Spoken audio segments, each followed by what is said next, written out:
it's different to a lot of people. To me, it's about it's about being literate in a world where there's so many different mediums, many of them digital. So that means, how do we take in texts?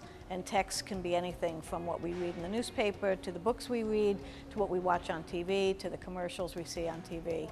So how do we make sense of those? So that's sort of the intake piece. And the outtake is, how do we express ourselves in a digital world? You know, it's not just, we don't just write pen to paper.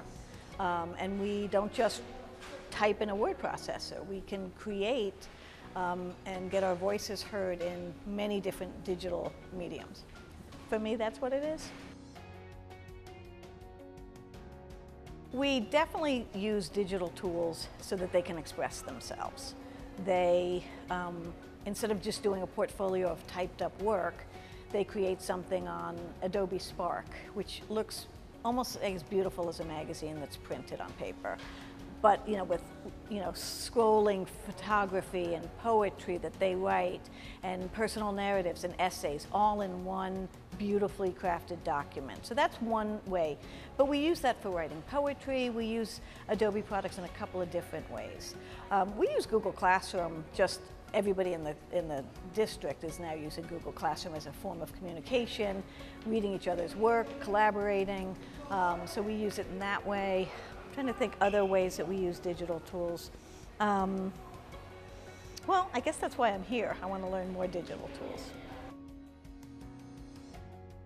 I teach a digital identity unit for my 10th graders, and what that means is we actually have them look at some of the downside of living in a digital world, particularly what happens to their identity on social media.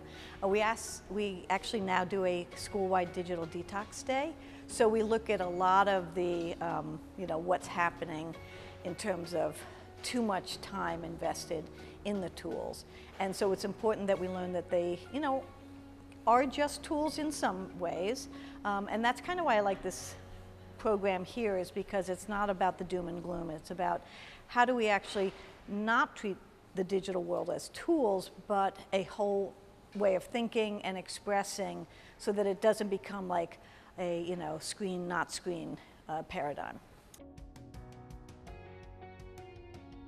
It's tricky. I mean, we are definitely creating and adding lessons every year about being critical viewers of what they see online.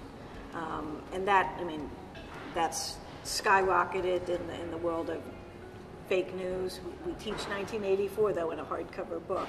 So the cynicism is good if it's helping them become critical consumers.